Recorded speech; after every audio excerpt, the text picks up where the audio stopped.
Hey guys, what's up? Welcome back here to another episode of Intuitive Angling, and really appreciate you guys swinging by and watching the video today. I'm always really grateful for that and never take that for granted, so appreciate you guys being here this morning. Dragging a little bit this morning, guys.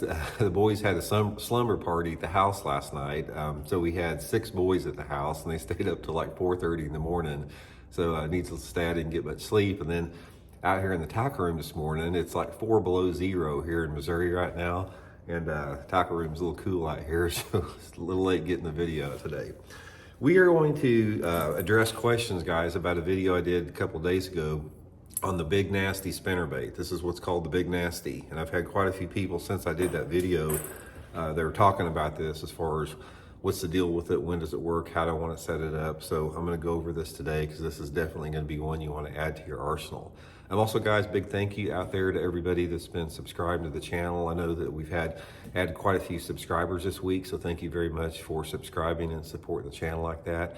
And also thank you very much for continuing to use the Tackle Warehouse link for your fishing gear in my descriptions of every video. And also I'll put some links to how you can make your own Big Nasty spinnerbait in my Tackle Warehouse link in the description here. So much appreciated. Okay, guys, let me tell you a little bit about this spinnerbait. This is what it is right here, and I'm gonna give you the backstory on it, and then I'm gonna explain to you a little bit the conditions it works in. It started out back in the early 90s. My buddy Danny Cree and I used to travel together on the Bassmaster circuit. Danny finished real high at Truman Lake on what he called, I call this the Danny Cree model. This is, Danny showed me the spinnerbait years ago, 3/4 ounce spinnerbait with a single number 8 Colorado chartreuse blade on it. And he did pretty good in some off-colored water tournaments we had back in the 90s. And then I think it was 1990, God, when was that? 98. I made the finals at the Bassmaster Megabucks tournament down at Richland Chambers Reservoir in Texas. I finished 3rd in the tournament. Angler named Jeff McGee won the tournament.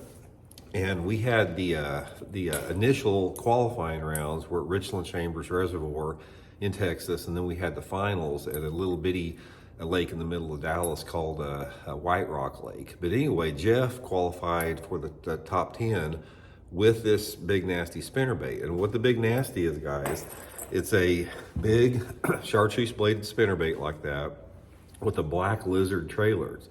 Real simple to make. All you have to do, I'll put some links in the description where you can build you one of these big chartreuse bladed thumping spinnerbait, 6-inch black zoom lizard.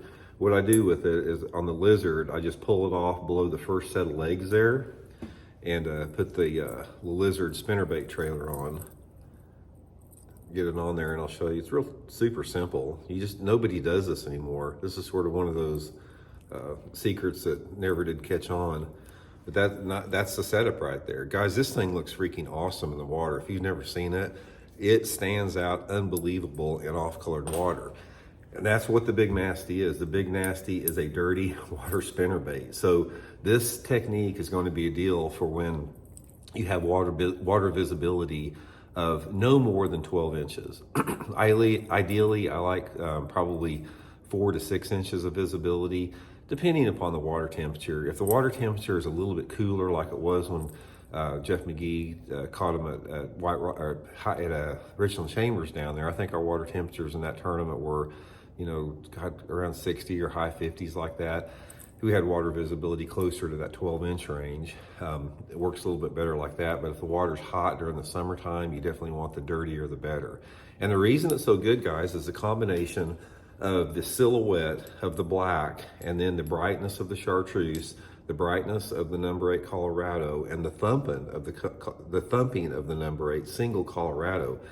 This spinnerbait setup right here probably telegraphs itself in terms of vibration and thump and water displacement more than any spinnerbait that you can throw. Just the color combination and the blade. Another thing, guys, is you want to use a 3/4 ounce head, because when you get these and you try to make your own, because they don't even make the spinnerbait right here anymore.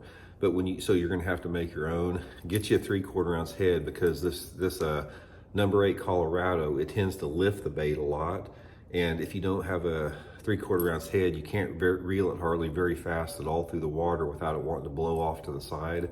So that's the setup with that. Now, most of the time I'm fishing a heavy line, 20 to 25 pound test, fluorocarbon line, and fishing it around whatever shallow cover is available. In that tournament that Jeff caught him in, it was a lot of shallow wood. That is probably the best scenario, if from my opinion, is if you got shallow wood, like shallow laydowns, shallow stumps, that type of a thing. Also works good around any shallow rock. If you got big, shallow, dirty water rock or dirty water riprap, like some of your lakes off-colored with riprap is really good.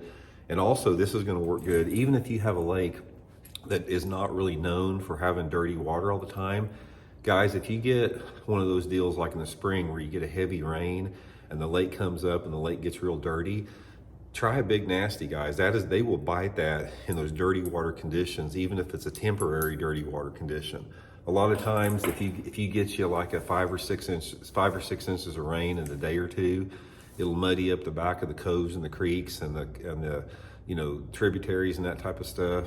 Make it real dirty in that shallow water. A lot of times the water comes up and it'll flood a lot of flooded cover and wood in the water, and that's a perfect scenario for this. But guys, another thing about this is a spring bait. I have never done any good on this outside the spring, the 3 phases of the spring. The pre-spawn phase, the actual spawn, and the post-spawn. So for me, it's a March through May bait. That's why I wanted to do the video on it, because we got that coming up. I've never done any good in the fall or the summer or the late spring on it. It's been late March, April, and May when I've done the best on this. So anyway, guys, make you one up. I'll put those links in the descriptions to try to help you guys find the components for it. And just might add up to some good fish if you're struggling to catch fish in that really dirty water. So hope you guys are doing well. See you later.